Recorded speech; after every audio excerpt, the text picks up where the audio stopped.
오늘은 제자가 견뎌야 할 무게라는 제목으로 하나님 말씀을 같이 나누길 원합니다. 여러분, 우리는 예수 그리스도를 잘 따르고 있을까요? 예수 그리스도께서 이끄시는 삶을 날마다 살아가고 있을까요? 예수 그리스도를 따르는 삶은 어려운 삶이 아니라 주님과 동행하는 삶인 줄로 믿습니다. 예수 그리스도의 제자된 삶은 초대교회에서만 가능한 것이 아니라 지금 이 시대를 살아가는 우리 가운데에도 주님은 주님의 사람으로 우리를 불러주셨고 그리스도의 제자로서 믿음의 삶을 살아가기를 원하십니다. 어떤 사람이 예수님께 선생님이요, 무엇을 하여야 내가 영생을 얻을 수 있겠습니까? 이렇게 질문했어요. 이 질문이 잘못되었음을 알고 계시면서도 주님은 그의 의도대로 대답하십니다. 내가 계명을 안 하니 간음하지 말라, 살인하지 말라, 도둑질하지 말라, 거짓 증언하지 말라, 내 부모를 공경하라 하였느니라. 여러분, 예수님의 이 대답을 들으셨을 때 우리도 안도감이 있지 않습니까? 그렇다, 우리 역시도 하나님 말씀을 잘 지키고 있구나, 이렇게 생각하고 있을 거예요. 이 말씀을 들었던 어떤 관리로 표현된 그 사람도 동일하게 생각했어요. 네, 주님, 내가 어려서부터 이 계명을 다 지키었습니다, 이렇게 고백합니다. 그랬더니 주님께서 그 사람의 마음을 꿰뚫어 보시고 내게 한 가지 부족한 것이 있으니 내게 있는 것을 다 팔아 가난한 자들에게 나눠주라. 그리하면 하늘에 보화가 있으리니 그리고 와서 나를 따르라. 오늘 이 말씀을 하신 주님의 본심은 바로 와서 나를 따르라는 거예요. 예수 그리스도의 사람으로서 예수 그리스도를 따르는 삶을 살아가야 한다, 이 말씀을 주님께서 하시고 싶으신 거예요. 그런데 이 사람에게 이 이야기를 하신 이유는 바로 그가 큰 부자였기 때문입니다. 이 사람은 율법을 잘 지키고자 했지만 마음의 주인이 하나님이 아니라 재물이었어요. 믿음의 식구들이여, 오늘 여러분의 주인은 누구이십니까? 우리 역시도 이 어떤 관리로 표현된 사람처럼 나는 하나님의 말씀을 잘 지키고 있으니까 당연히 나는 예수 그리스도의 사람으로 잘 살아가고 있을 거야, 이런 안정감을 가지고 있다 할지라도 주님이 우리의 마음을 살펴보실 때 너의 주인이 네가 성공하고자 하는 것이냐? 너의 주인이 너의 직장이냐? 너의 주인이 너의 가족이냐? 아니면 내게 있는 약간의 재물이냐? 너는 무엇을 주인으로 모시고 살아가고 있느냐? 오늘 이 말씀을 통해서 우리에게 묻고 있는 것입니다. 여러분, 우리에게 주신 재능과 학업과 일터와 우리에게 주신 능력은 해로운 것은 아닙니다. 우리에게 맡기신 많은 달란트를 가지고 우리는 주의 일을 충분히 열심히 잘 살아갈 수 있어요. 문제는 뭐냐 하면 우리의 마음이 점점 변해간다는 거예요. 아무것도 없었을 때에는, 의지할 것이 예수 그리스도밖에 없었을 때에는 그 예수님으로 만족하고 내가 주를 위해서 죽기까지 살겠습니다, 이렇게 믿음으로 고백하지만 어느 순간 그 마음을 빼앗기고 그 마음을 잃어버리게 되면 예수 그리스도께서 내가 너를 불렀고 너는 와서 나를 따르라 말하지만, 주님 잠깐만요, 저는 아직 밭을 다듬지 못했습니다. 주님, 제가 사놓은 소가 아직 돌보아야 할 것입니다. 제 가족들이 아직 남아 있습니다. 어쩌면 우리의 고백이 이와 같은 것은 아닌지 다시 한번 돌아볼 수 있기를 원합니다. 이 말씀을 예수님께서 하실 때 사람들은 이제 웅성웅성대기 시작했어요. 그렇다면 누가 구원을 얻을 수 있겠는가? 이렇게 묻습니다. 그때 주님이 이렇게 말씀하세요. 무릇 사람은 할 수 없지만 전능하신 하나님은 하실 수 있느니라.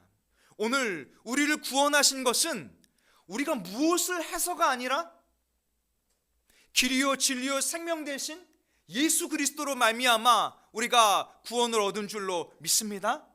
예수님께서 우리의 길이 되어 주실 것이고 우리의 영원한 생명이 되어 주실 것이고 우리에게 진리를 따라 살아가게 하실 것입니다.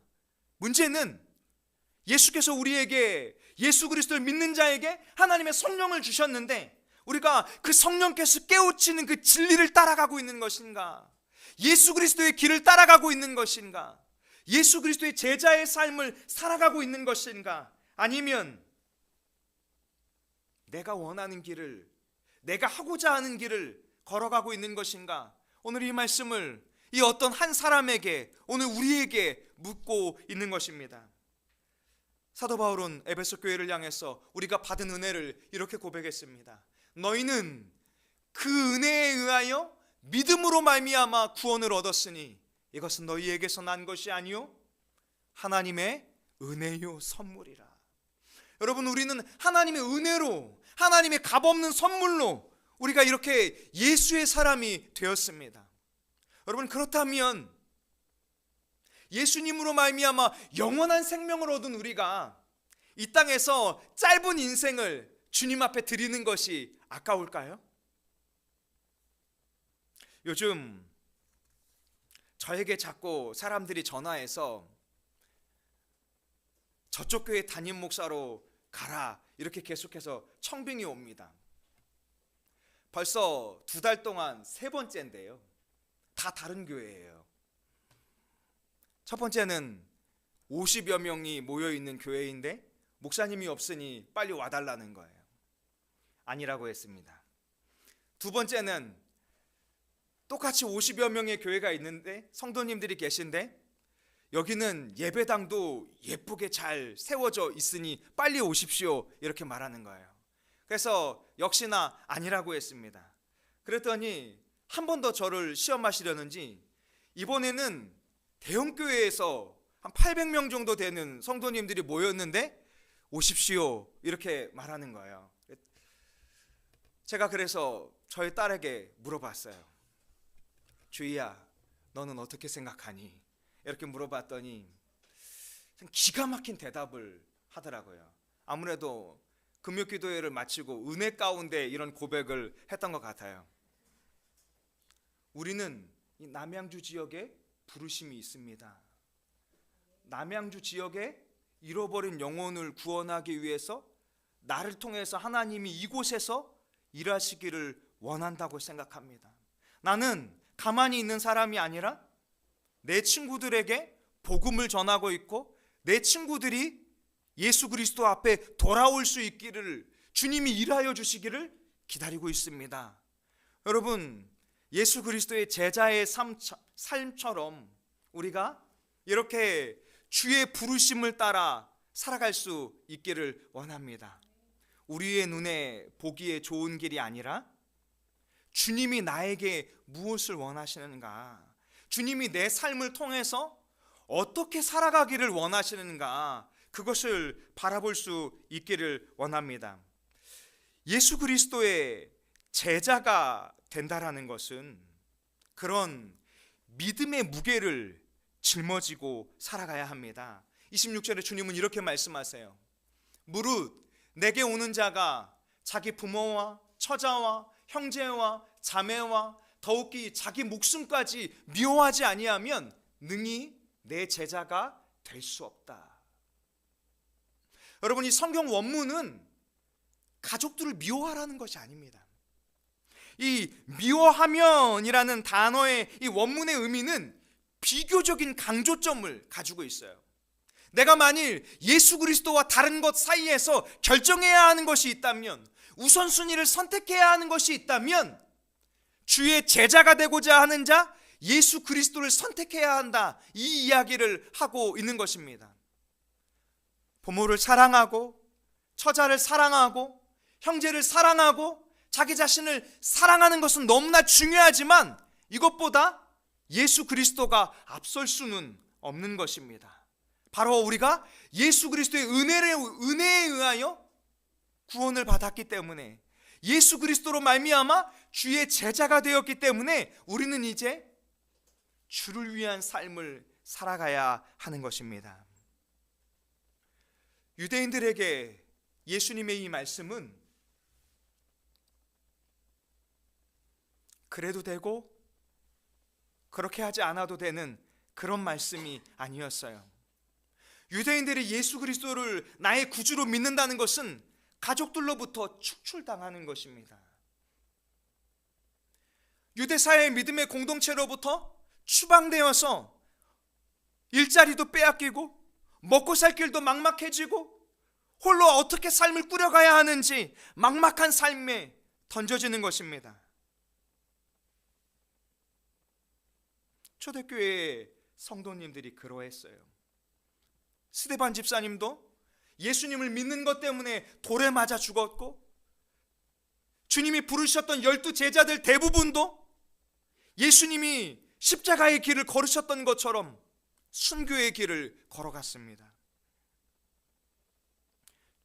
많은 성도들이 예수님을 믿고 믿음의 가정으로 세우기 위해서 더 이상 날이 밝은 곳, 사람들이 모여있는 마을에서 살아가지 못하고 지하 무덤가로 들어가서 밤에 몰래 나와서 양식을 가지고 다시 감옥 같은 그 무덤에서 사는 삶을 선택했어요. 믿음의 식구들이요, 지금 이 시대를 살아가는 그리스도인의 삶도 이와 같은 많은 대가를 지불하고 살아야 합니다. 세상의 친구들은 나의 성공과 나의 꿈을 이루기 위해서 달려갑니다. 그러나 주의 자녀들은 예수 그리스도를 위해서 달려가는 것입니다. 직장을 다니는 것도 참 쉽지 않죠. 내 역할만 잘하면 될 것 같은데, 나만 생각하면 될 것 같은데, 예수 그리스도를 믿고 주의 빛으로 살아가기 위해서 참아야 하고 열심히 수고해야 하고 다른 이들을 섬겨줘야 하는 삶이 참 쉽지 않습니다. 예배를 드리는 시간을 확보하기 위해서 다른 사람들이 느긋하게 일하지만 우리는 더 일찍 가서 다른 날 더 열심히 일해서 우리가 일하는 그 일터에 일이 원활하게 진행될 수 있도록, 내가 예배하고 신앙생활하는 것이 방해받지 않도록 얼마나 하루하루 눈치를 보며 살아가야 하는지 모릅니다. 남들은 투자하고 돈을 불리고 자산을 증식하고 뭔가 내 미래를 준비하기 위해서 세상 사람들은 열심히 달려가는데, 믿음의 사람들은 어떻습니까? 주님이 그거 아니야, 예수만 바라봐, 예수로 살아가, 예수를 위해 살다가 주님 부르시면 가는 거야. 세상의 눈으로 보면 참 허망할지도 모릅니다. 그런데요, 믿음의 삶은요, 가벼운 것이 복입니다.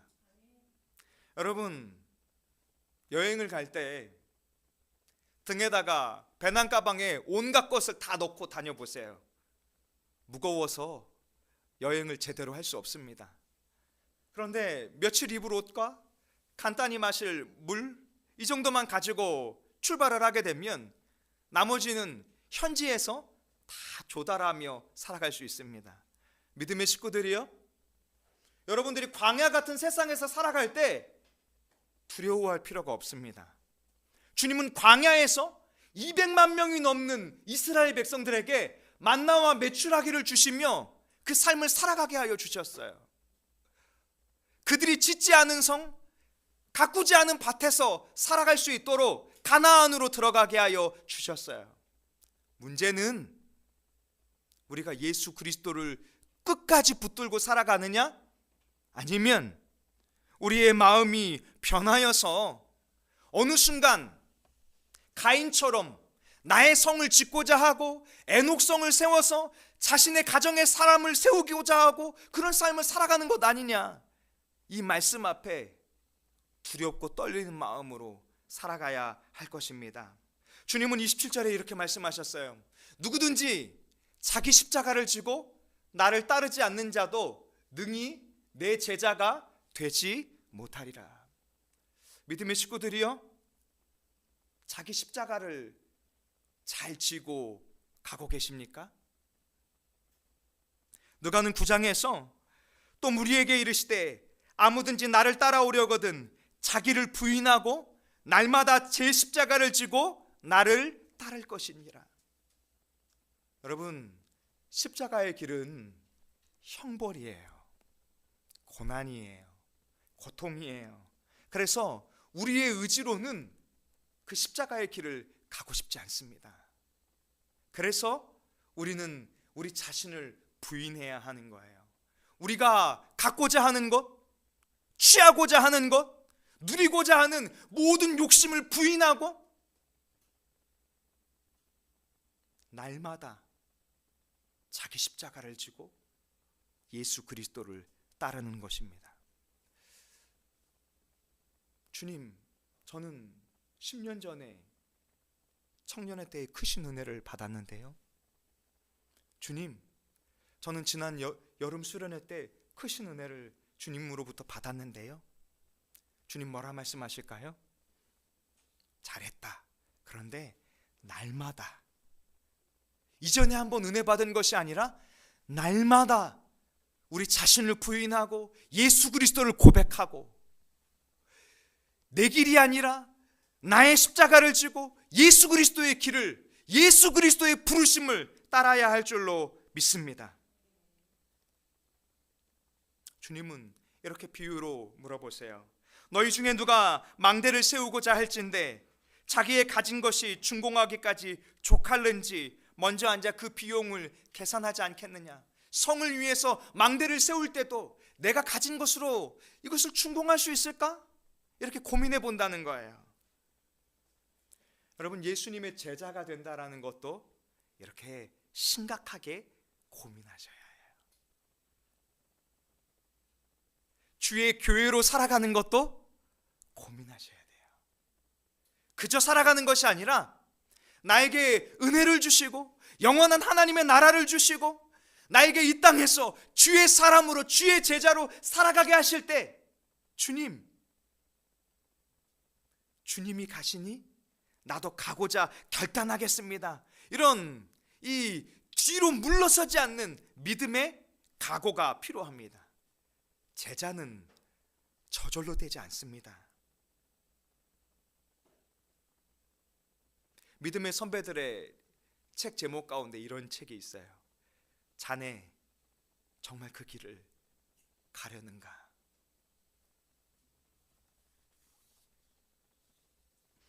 신학교에 처음 발을 들여놓았을 때 그 주님 앞에 감격과 기쁨은 이루 말할 수 없어요. 너 목사가 돼서 뭐 하려고 해? 밥이나 먹겠어? 이렇게 힘든 길을 왜 가려고 해? 아마 세상의 소리는 그렇게 들려올 것입니다. 그런데 신학교를 가는 길이 그렇게 기쁠 수가 없어요. 제가 다녔던 신학교는 양평에 있었거든요. 차가 없으니까 여기서 강변에 있는 동서울 터미널까지 버스를 타고 가서 거기서 또 양평 가는 버스를 타고 가서 역에 내리면 문제는 뭐냐면 저희 학교는 산꼭대기를 이렇게 하나를 이렇게 다 돌아가야 돼요. 이렇게 다 돌아가서 끝에까지 올라가면 다시 내려가야 돼. 그래서 한 30분 이상을 산 하나를 넘어서 내려가야만 제가 다녔던 아세아 연합 신학대학교가 있어요. 근데 그 길을 올라가는 것이 골고다와 같았을까요? 기뻤을까요?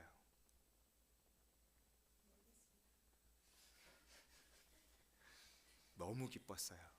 너무 그 길이 기뻤고 또 체프를 드리는 매일 예배를 드리거든요. 그러면 아시아에 있는 믿음의 목회자들이 그곳에서 선교를 하기 위해서 모여 있는 아시아 선교를 위해 세운 학교거든요.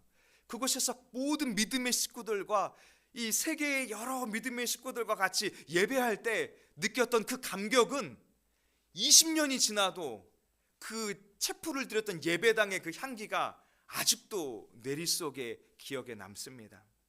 그런데 그 부르심을 따라 같이 출발했던 많은 이들이 지금 어디 있을까요? 여러분, 주의 교회로 부르심을 받아서 우리가 끝까지 믿음의 삶을 달려가야 할 줄로 믿습니다.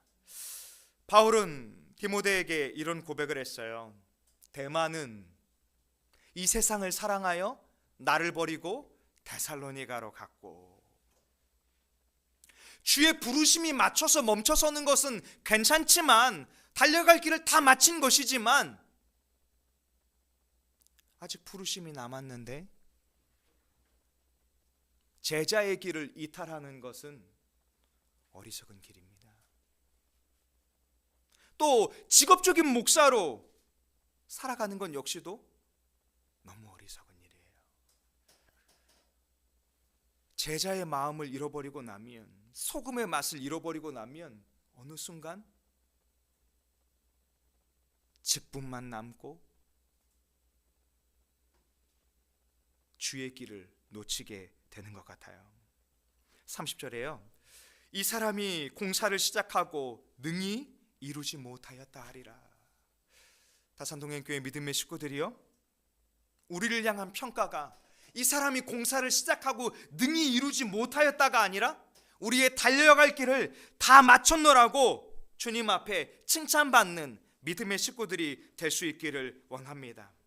또 주님은 비유로 말씀하시기를, 어떤 임금이 다른 임금과 싸우러 갈 때 먼저 앉아 나의 1만 명의 군사로서 우리를 쳐들어오는 저 2만 명의 이 군사를 대적할 수 있을까? 헤아려 보지 않겠느냐 물으십니다. 만일 못할 터이면 그가 아직 멀리 있을 때 사신을 보내어 화친할 것이다. 이렇게 우리가 생각해보고 해야 한다라고 말씀하고 있는데요, 여러분, 우리는 선택할 수 있어요.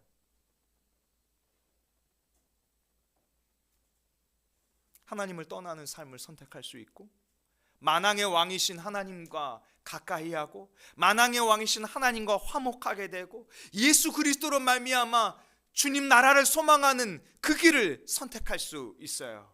믿음의 식구들이요, 주의 길을, 주의 제자의 길을 기꺼이 기쁨으로 선택할 수 있기를 원합니다.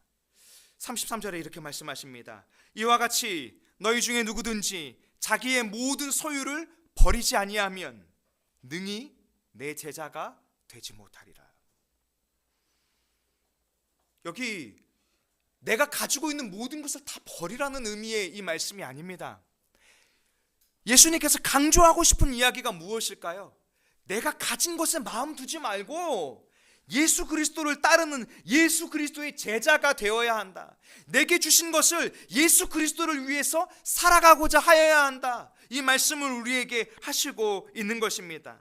만일 소금이 그 맛을 잃어버린다면 무엇으로 짜게 할 수 있겠어요? 예수 그리스도의 제자가 예수 그리스도의 이 제자의 정체성을 잃어버린다면 어떻게 주의 길을 걸어갈 수 있겠어요? 소금은 좋은 것입니다. 예수 그리스도의 제자된 삶도 값진 삶인 줄로 믿습니다. 우리가 주를 위해서 생명을 드릴 수 있는 게 무엇이 아까울 수 있겠어요? 주를 위해서 내 삶을 드릴 수 있는 것만으로도 참된 축복인 줄로 믿습니다. 그 부르심을 따라 살아갈 수 있는 믿음의 사람들이 될 수 있기를 원합니다. 기도하겠습니다.